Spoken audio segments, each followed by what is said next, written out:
युद्ध के 20 दिन हो गए और अमेरिका और इजराइल ने मिलकर ईरान का कोई ऐसा ठिकाना नहीं हुआ जिसको उन्होंने निशाना नहीं बनाया। और ईरान बर्बादी और तबाही का जो जो मंजर देखा है वो अब तक कभी हुआ नहीं, देखा नहीं किसी ने।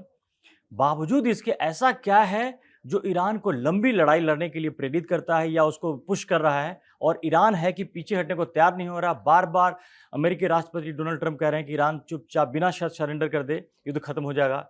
फिर भी ईरान नहीं मान रहा है। इनफैक्ट अमेरिका लड़ाई खत्म करना चाहता है, इजराइल लड़ाई खत्म करना चाहता है, लेकिन ईरान इस लड़ाई को लंबी खींचना चाहता है। तो आखिर ईरान के पास ऐसा क्या है? ऐसा कोई कोई क्या उसके पास कोई ऐसा ब्रह्मास्त्र है जिसका वो वेट कर रहा है और जिसके दम पर वो उसको लगता है कि जंग जीत लेगा? बिल्कुल भी नहीं, ऐसा उसके पास कुछ भी नहीं है। अगर यूँ कहें कि अब ईरान इस युद्ध को जीत भी नहीं सकता है, लेकिन इसके बाद भी ईरान ऐसा है, युद्ध हार करके भी जीत सकता है। वो कैसे?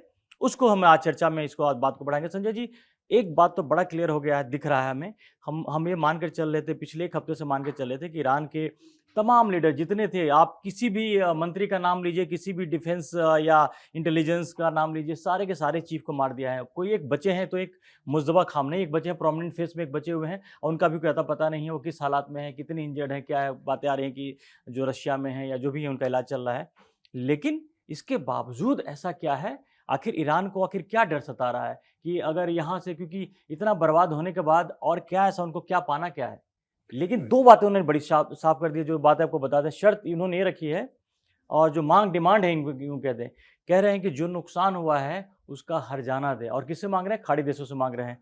और दूसरा, हॉर्मुज़, जो स्ट्रेट ऑफ हॉर्मुज़ है, वहाँ से फ्यूचर में अगर वहाँ से अगर शिप निकलता है तो कुछ ऐसा इंतज़ाम किया जाए ताकि ईरान को उसको फ़ायदा उसको मिले, क्योंकि उसके कंट्रोल में एक तरह से होता है, उसकी सुरक्षा के लिए। तो वो चाहता है कि एक तरह से, जैसे अगर सिंपल वर्ड में उसको बोले तो टोल नाका टाइप का बनाना चाह रहा है कि वहाँ से अगर जहाज़ गुज़रे तो उसको ईरान को कुछ ऐसा दे ताकि उसको आर्थिक रूप से फ़ायदा हो। 2 ऐसी शर्त रखी है ईरान ने, नई नई नई शर्तें। इसके पहले तो काफ़ी पहले रख ही चुका है। ईरान का ये कहना है कि भैया, अगर युद्ध तभी खत्म होगा जब उसको इंटरनेशनल गारंटी मिले कि आगे उस पर हमला नहीं होगा। तो आप इसको कैसे देखते हैं? अ, देखिए, ये बात एकदम सही है कि ईरान को पिछले कुछ सालों से लगातार ये अंदाज था कि ये युद्ध होगा ही होगा। इजराइल के साथ उसकी एक बड़ी लड़ाई होने वाली है, ये उसको अच्छी तरह से मालूम था। और ये भी पक्की बात है कि जब इजराइल के साथ बड़ी लड़ाई होने वाली है तो अमेरिका इजराइल का साथ देगा। और इस वजह से ईरान ने अपनी बहुत ढेर सारी तैयारियां पिछले कुछ सालों में लगातार करनी शुरू कर दी थी। वो एक बड़ी लड़ाई के लिए खुद को तैयार कर रहे थे। और इसी वजह से जो हम इस समय युद्ध देख रहे हैं कि युद्ध 20वें दिन में प्रवेश कर चुका है और लड़ाई अभी भी चल रही है, उसकी वजह यही कि ये ईरान का अपनी एक ईरान की स्ट्रेटजी थी, ईरान की अपनी एक लड़ाई थी।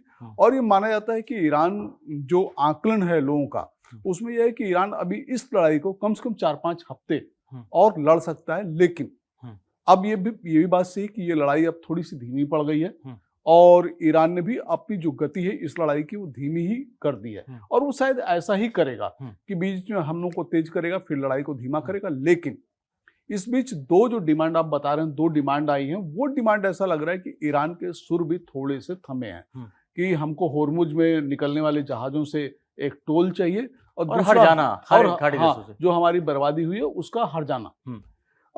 मुझको लगता है ये बात कहीं ना कहीं ऐसा लगता है कि अब ईरान समझौते के मूड में आ रहा है। लेकिन ये बात सही है कि ईरान की तबाही बहुत हुई है, बर्बादी बहुत हुई है। तो उसमें ये बीच का रास्ता क्या निकलता है, किस तरह से वो उसको आर्थिक तौर पे वो खड़ा हो सकता है या उसको हर्जाना मिल सकता है या इस पर टोल की बात हो सकती है।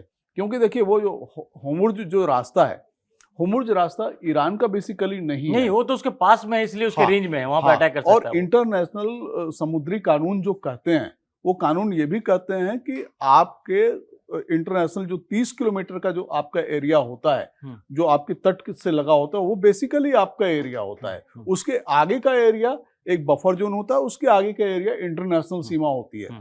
तो अब होर्मुज 30 किलोमीटर नहीं है, ईरान से काफी दूर है।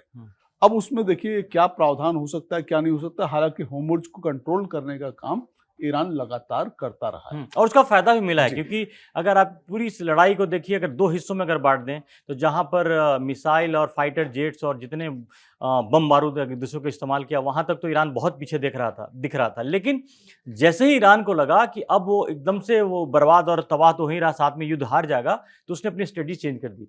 उसने हॉर्मुज को पहले तो ब्लॉक किया, उसके बाद उसने जो पड़ोसी देश जितने भी हैं उनको टारगेट करना शुरू किया, बहुत बुरी तरह से टारगेट करना शुरू किया। अब उसने ये कह दिया, साफ साफ धमकी दे दी कि अगर मुझ पे अगर ज़्यादा नुकसान किया गया तो हम तुम्हें भी नहीं रहने देंगे, हम तो मरेंगे तुम्हें भी नहीं रहने देंगे।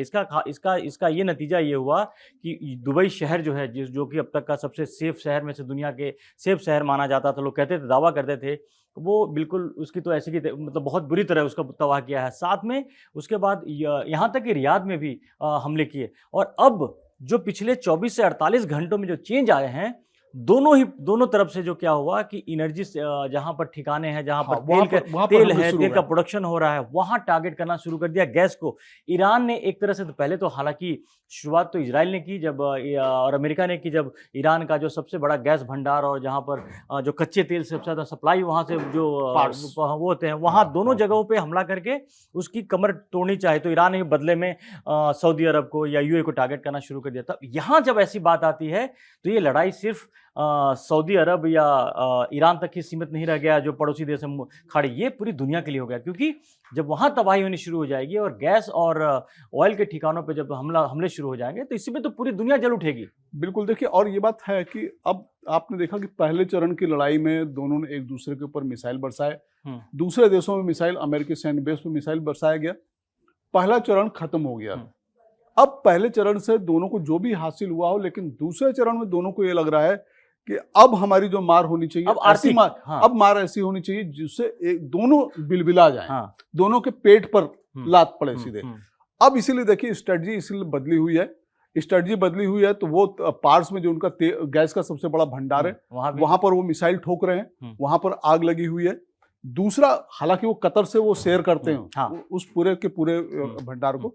दूसरे, उसी तरह से ईरान जो है, ईरान अब और ज्यादा हमले अगर कर रहा है तो पड़ोसी देशों में अपने कर रहा है, जो अमेरिका के सहयोगी, और इसीलिए बिलबिला रहे हैं। ये ईरान जानता है, ईरान एक्चुअली कमजोर नस को पकड़ रहा है, क्योंकि जिस तरह से उसने जो मिडिल ईस्ट में हमले शुरू किए हैं, खास करके सऊदी अरब, यूएई को, उसके बाद वो बिलबिलाना शुरू किया। क्योंकि जब तक आपका इंटरेस्ट नहीं होता है, जब तक आपके घर में आग नहीं लगी हो, तब तक तो बहुत सही चलता है, लेकिन द मोमेंट आपके घर में आग लगती है तो फिर परेशान होना शुरू हो जाता है। तो अब ईरान ने स्ट्रेटजी बदली है, उससे खतरा और बढ़ गया है। तो आपने देखा होगा पिछले 24 से 48 घंटों में बेशक मिसाइलें कम जा रही हों, लेकिन इकोनॉमिक तौर पर एक पंगु बनाने की जो एक वो चली है कि अमेरिका और इजराइल ईरान के जो तेल और गैस के ठिकानों पे हमले कर रहे हैं, और ईरान बदले में ईरान ने यहाँ हालांकि उसके भी इजराइल में भी हमला किया। तो अब ये लड़ाई डिफरेंट जोन में चली गई। अब पूरी दुनिया में इसको लेकर के परेशानी हो रही है कि अगर ऐसा होता है, अगर कोई बड़ा, तो फिर तेल और गैस के भंडार ऑलरेडी जो क्रूड ऑयल है वो $120 से ऊपर पहुंच गया है, प्रति बैरल पहुंच गया है,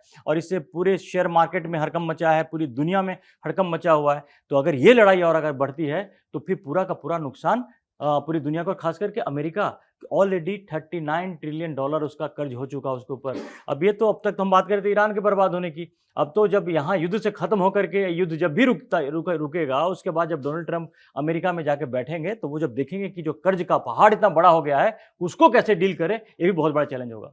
बिल्कुल चैलेंज होगा। और मुझको लगता है कि अमेरिका में जो अमेरिका से रिपोर्ट्स आ रही हैं, उसमें ट्रंप ईरान में जो लड़ रहे हैं वो तो चलिए जो है वो है, असली लड़ाई अब उनको अपने देश में अमेरिका में लड़नी है। वहां पर वो लोगों को कैसे समझाएंगे, बुझाएंगे और अपनी छवि को बेटर करेंगे, जो इस पूरी लड़ाई के कारण बिगड़ चुकी है। इस युद्ध से मिला तो कुछ भी नहीं, सोचा तो था कि अमेरिका हीरो बन के निकलेंगे वो। देखिए, अमेरिका को कुछ हासिल नहीं हुआ, जो कुछ भी हासिल होगा इसमें वो इजराइल हासिल कर सकता है, वो भी कितना हासिल करेगा भगवान जाने।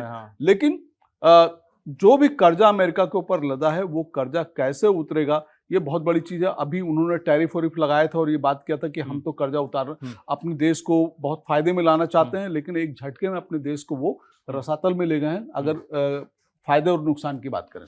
यही है सबसे बड़ी समस्या अमेरिका के साथ भी, है कि अभी जो दिख रहा है, अभी सिर्फ लड़ाई दिख रही है, कि इस लड़ाई के पीछे कितना किसका नुकसान हुआ है वो तो तब पता चलेगा जब ये लड़ाई बंद होगी। लेकिन फिलहाल ईरान ने तो एक बात तो बड़ा साफ कर दिया है कि वो अपना नुकसान करके भी दूसरों का नुकसान करने की हैसियत भी रखता है, और उसका इरादा भी यही है।